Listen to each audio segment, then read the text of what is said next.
So, I really miss Full Metal Alchemist. And to tell you the truth, I do not know why, because I post about it every single day. I make AMVs of it constantly, and just in general think about it constantly. I have literally watched Brotherhood twice now, and probably made enough AMVs with it and watched enough clips to the point where I might as well have seen it 3 times. So why do I miss it? I'm not wearing any makeup. Do I look like a whale? Please tell me I don't look like a whale. And I decided that it is because I have come very, very close to exhausting the well of new canon Full Metal Alchemist content that is out there. I have now watched both FMA 2003 and FMA Brotherhood.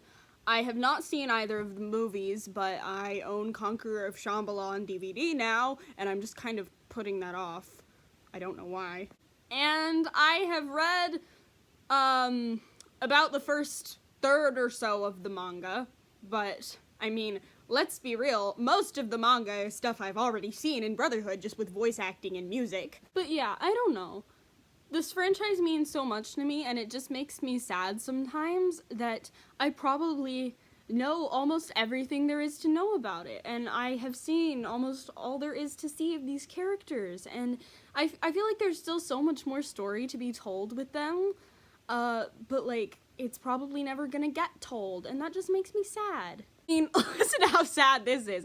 I almost wish Hiromu Arakawa just obsessively was coming up with new stuff constantly, like J.K. Rowling. Like, can you imagine if Hiromu Arakawa just came out and was like, Roy Mustang is a transgender man of color?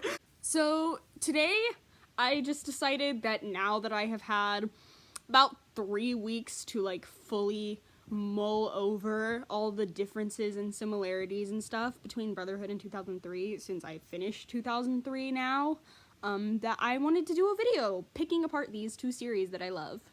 And I titled it FMA Brotherhood and FMA 2003, and not FMA Brotherhood versus FMA 2003, because that was a very specific choice, because I feel like it is not necessary that we decide which series is better. I am not trying to determine which series is better. I have an opinion on that, but if you think FMA 2003 is better, that is fine, and I can totally see why you would think that.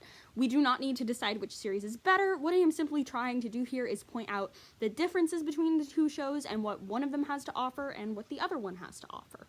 And with that ran out of the way, let's get to the good stuff.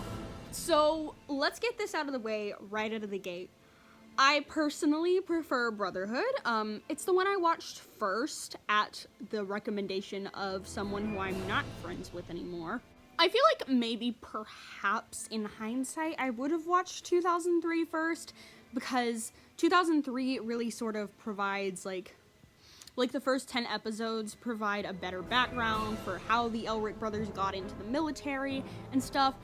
And then watch Brotherhood, which just in my personal opinion is a more fully realized story. 2003 is still an excellent show, don't get me wrong, and we'll get into why, but I personally just feel like Brotherhood is more, everything just comes together so well with the plot and the character arcs, and it just feels more whole and perfect. But I do feel like you need both shows, and I would recommend to everyone to watch both shows, because as much as I prefer Brotherhood, I definitely think that there are some things in 2003 that are good that you don't have with Brotherhood, and it's sort of like, oh, I don't know. Equivalent exchange! Jokes aside, I really am not a plot expert, so if you want to get into plot holes and inconsistencies and why Brotherhood's plot works better than 2003's plot, there are other videos for that. What I am good at, however, is themes, characterization, and artistic choices, so that is mainly what we will be comparing and contrasting in this video. Oh, and also voice acting.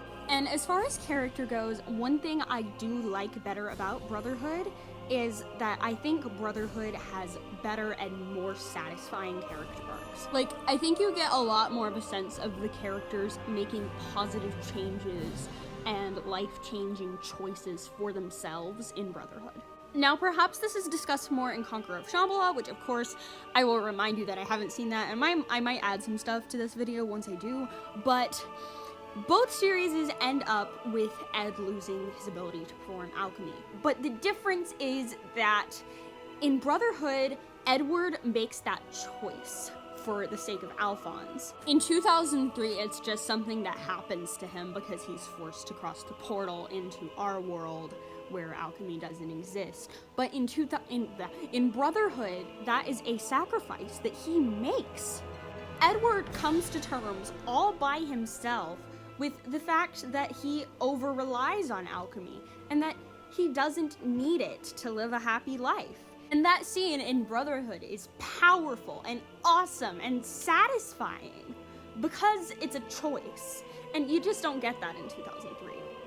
And that's probably because that scene ties so well into the themes of Brotherhood, which is all about how it's the bonds we form with other people in our lives that make us human, and how it's not the destination, but the journey, which isn't really the theme of 2003. Another character arc that I noticed is different was Roy's. Arguably, in Brotherhood, the climax of Roy's character arc is in his fight with Envy, when he just absolutely loses it and becomes consumed by his anger that he's been bottling up all this time. And he realizes, with the help of the people who love him, that no, he can't. He needs to learn to rely on other people and not bottle his feelings up where they explode, because he can't afford to do that if he's going to be a good leader. And in 2003, it's almost the opposite thing that happens. Roy, in 2003, does not have a huge meltdown of righteous anger like he has in Brotherhood, but he does end up foregoing his ambitions for the sake of revenge. And rather than being treated as a mistake by the other characters, this is treated almost as a heroic sacrifice. Like in Brotherhood, in 2003, the death of his best friend Maze Hughes is what becomes Roy's driving force for most of the series. Roy's massive climactic showdown in 2003 is not with Envy, but rather with Pride, or Fuhrer Bradley. Once Roy finds out that Fuhrer Bradley is in fact a homunculus and is responsible for all the death during the Ishvalan War, which is his other driving force, so Roy goes to assassinate him. He essentially sacrifices any political chance he has of becoming Fuhrer because that's how badly he needs Fuhrer Bradley to pay. Again, you do get a sort of equivalent exchange here. In Brotherhood, while we do see Roy lose himself in the process of his quest for revenge, before that, he does make this incredibly genius plan to overthrow the Amestrian government while still making sure that the public does not view him as the bad guy. And also not disrupting the peace by outing Fuhrer Bradley as the bad guy. But he doesn't do any of that in 2003. While he doesn't lose himself in 2003, he makes the choice that, no, I am going to sacrifice all of my hopes and dreams because you have lived long enough. And in contrast to Edward's, I actually think both of these arcs are great for their own things. Brotherhood's is more satisfying, but in 2003, it's more tragic. You know, there's a certain beauty to that. I think Roy is probably more of a tragic hero in 2003 than he is in Brotherhood, and we'll talk more about Roy later, but that's my opinion on that. Let's discuss the craftsmanship. I feel like I'm stating the obvious when I say that Brotherhood is better made objectively than 2003 is. 2003 still looked fantastic for its time, and it definitely has that kind of old school charm that a lot of stuff from the late 90s and early 2000s has. Take like watching the first couple seasons of Doctor Who or Buffy the Vampire Slayer. 2003 absolutely has amazing use of color and great use of lighting, and I love like the yellows and pinks and blues and reds of like the sky and stuff. Brotherhood has that too, just not to as much of an extent as 2003. I think Brotherhood definitely ended up doing like a better job cleaning up the the character designs and things like that. Like, they look less clunky and more consistent in Brotherhood, most of them, and some of them look more expressive too. Brotherhood has better, like, more fluid fight scenes, and they're more interesting to watch. 2003's got better as the show went on. The voice acting is something I'm going to discuss a little more later when I get to the individual characters. All of the leads, especially the ones who go from 2003 to directly to Brotherhood, are definitely still fantastic in 2003, but I think a lot of their performances improved with the transition to Brotherhood. 2003 also has more standalone stories, especially in the first half, which gives you more opportunity to notice that the voice actors playing the minor characters are sometimes not that great. Havoc, be careful! It's on the loose! There's nothing protecting us! Over there! Over there! Brotherhood also has far better sound design. Like, some of the sound effects in 2003 just sound kind of cheesy and sort of take you out of it, and Brotherhood doesn't really have that problem. But one production thing I will say that I enjoy equally about Brotherhood in 2003 is the music. Obviously, Brotherhood's score is up there in, like, my top 5 favorite television scores of all time, with Lost and Doctor Who and Avatar: The Last Airbender. It has such an epic, wonderful, complex sound, and some of the pieces just rip your heart out. I knew it was gonna be a really tough act to follow with 2003. The only song I had heard from 2003 before watching it is Brothers, which of course is an absolutely gorgeous piece of music, one of my favorites of all time.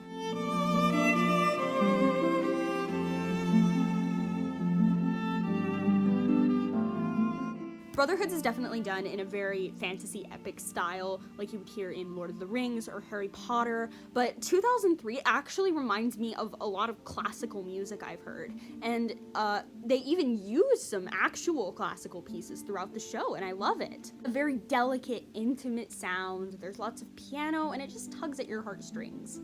The same, like Brotherhood's does, but in a slightly different way.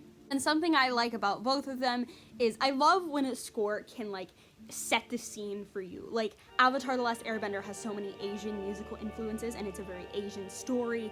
Black Panther has a lot of African influences. It's a very African story.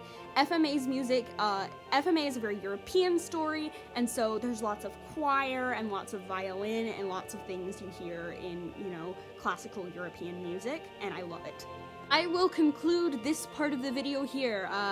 I make all my videos on iMovie, and for some reason it will only let me upload them to YouTube when they are under 13 minutes, which is so stupid because I see so many YouTubers I like upload videos that are like an hour long, which, you know, it's not fair. But I'm gonna cut it off here, and the next video we will talk about some specific characters, a couple more plot things, voice acting, you know.